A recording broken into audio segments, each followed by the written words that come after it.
नमस्कार प्रिय दर्शकों, एक बार फिर आपका स्वागत है हमारी YouTube चैनल प्राचीन ज्ञान सच्चा ज्ञान में।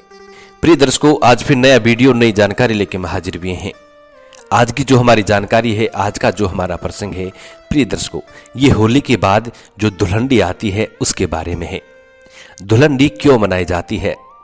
धुलंडी का ऐसा कौन सा त्योहार होता है जो एक दूसरे पे धूल मिट्टी उड़ाते हैं, रंग गुलाल उड़ाते हैं?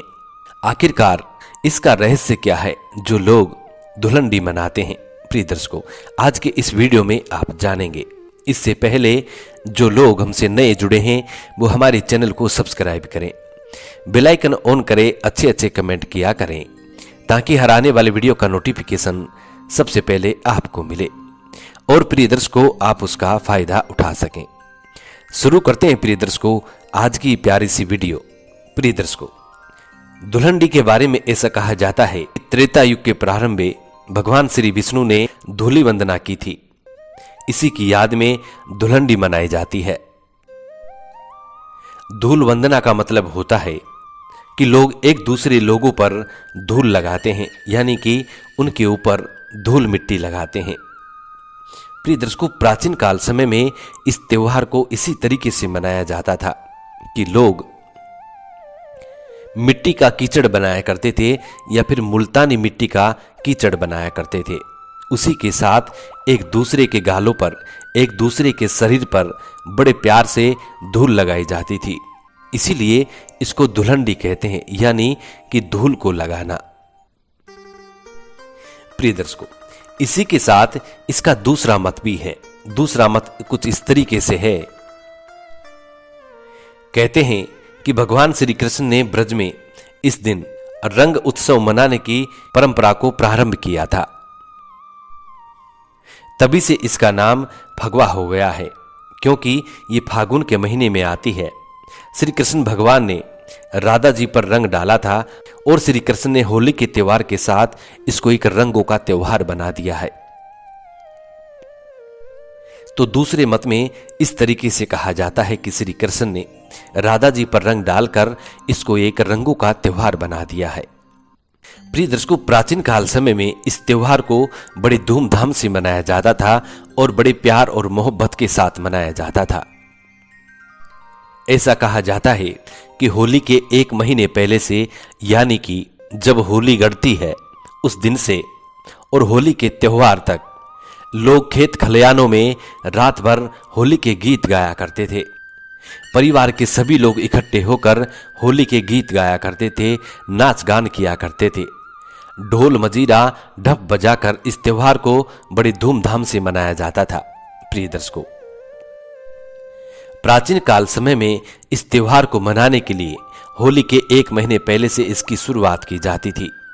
एक महीने पहले से लोग इस त्योहार की तैयारी किया करते थे और जब होली का त्योहार नजदीक आता था तो प्रिय दर्शकों घर घर में ढोल मजीरे बजाए जाते थे। और प्रिय दर्शकों, होली का दहन करने के बाद जब दूसरे दिन धुलंडी का दिन होता है, उस दिन लोग ढोल मजीरे ढप गाजे बाजे के साथ मंडली बनाकर एक दूसरे के घर जाते थे और एक दूसरे को बड़े प्यार से धूल मिट्टी लगाते थे। शास्त्रों में ऐसा कहा जाता है कि जो लोग धुलंडी के दिन एक दूसरे व्यक्ति से या तो रंग नहीं लगवाते हैं या गुलाल नहीं लगवाते हैं या धूल मिट्टी नहीं लगवाते हैं, तो प्रिय दर्शकों ऐसा कहा जाता है कि ऐसे लोग भगवान श्री हरि विष्णु के कर्जदार हो जाते हैं, जो लोग धुलंडी के दिन इस त्योहार में शामिल नहीं होते हैं। इसी के साथ इसका दूसरा मत कुछ इस तरीके से है कि इस त्योहार को एक दूसरे की कटुता को खत्म करने के लिए भी मनाया जाता है।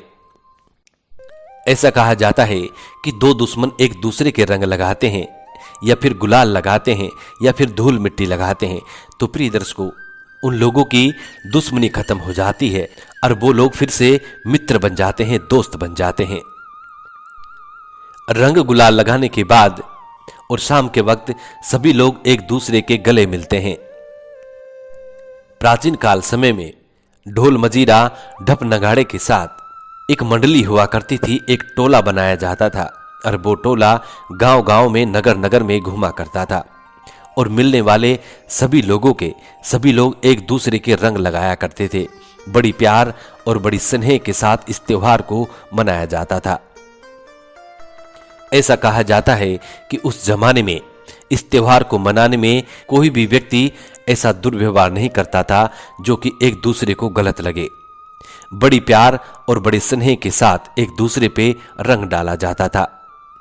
और जब एक दूसरे व्यक्ति पर रंग डाला जाता था तो उस समय बड़ा नाच गान किया जाता था। ढोल नगाड़े ढप नगाड़े के साथ बड़ी मस्ती की जाती थी। इस दिन इस त्योहार में कई लोग भांग चढ़ाते हैं, कई लोग गांजे का नशा करते हैं और आज के जमाने में लोग अधिकतर शराब का नशा करते हैं। लेकिन प्रिय दर्शकों, ऐसा कहा जाता है कि शराब का नशा बहुत गलत होता है।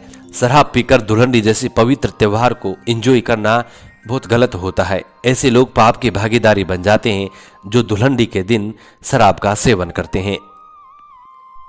प्राचीन काल समय में इस त्योहार को मनाने के कुछ नियम थे। नियम ये थे कि सुबह प्रातः काल ही लोग अपना टोला तैयार करते थे, अपना एक झुंड बना लिया करते थे और गाजे बाजे के साथ पूरे नगर में घूमते थे। एक दूसरे को बड़े प्यार से रंग लगाते थे, गुलाल डालते थे या फिर धूल मिट्टी लगाते थे। प्रिय दर्शकों, ये सिलसिला दिन के दूसरे पहर तक चलता था, यानी कि दोपहर के बाद तक ही सिलसिला चलता रहता था। उसके बाद सभी लोग अपने अपने घर जाते थे, स्नान करते थे, नहाते थे, धोते थे। उसके बाद अच्छे वस्त्र पहनकर बाजार जाते थे और बाजार से मिठाइयां लेकर के आते थे और मिठाइयां उन सभी लोगों में वितरण की जाती थी जिन लोगों के साथ उन लोगों ने होली खेली थी, जिन लोगों के उन लोगों ने रंग लगाया था। उन लोगों में सभी लोगों के साथ मिठाइयां बांटी जाती थी और मिठाइयां बांटने के बाद वो लोग एक दूसरे के गले मिलते थे। पुरानी रंजिश, पुरानी दुश्मनी को भूलकर वो लोग एक दूसरे से गले लगते थे, एक दूसरे के फिर से मित्र हो जाते थे। इस तरीके से इस त्योहार को बड़े धूमधाम से मनाया जाता था। प्रिय दर्शकों, आज के जमाने में जो बाजार से रंग आते हैं ये बड़े खतरनाक होते हैं। इनमें केमिकल्स होता है जो लोगों के शरीर में विभिन्न प्रकार की पीड़ा देता है, विभिन्न प्रकार की बीमारियां उत्पन्न कर देता है। इसलिए जितना हो सके इस रंग से बच के रहें।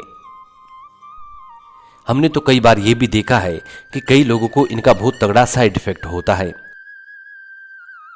और इन रंगों की वजह से कई लोगों की मृत्यु तक। जितना हो सके सावधानी पूर्वक इस त्योहार को मनाएं। अपने मुंह में कभी भी रंग नहीं जाने दे, कभी भी गुलाल नहीं जाने दे। जो लोग एक दूसरे के मुख में हाथ डालकर रंग व गुलाल डाल देते हैं, ऐसा कभी ना करें। ऐसा करना खतरनाक साबित हो सकता है। इसलिए अपने मुख में या एक दूसरे के मुख में कभी भी गुलाल व रंग नहीं जाने दे। और जिन लोगों को रंग से साइड इफेक्ट होता है या फिर उनके शरीर में किसी भी प्रकार की कोई पीड़ा होती है, ऐसे लोग इस त्योहार से बच के रहें। हम उम्मीद करते हैं प्रिय दर्शकों कि आज की ये छोटी सी जानकारी आप लोगों को बेहद पसंद आई होगी और इस जानकारी से आप ढेर सारे लाभ भी उठाएंगे। मिलते हैं प्रिय दर्शकों आने वाले नेक्स्ट वीडियो में। तब तक अपना ख्याल रखें। जी नमस्कार, धन्यवाद।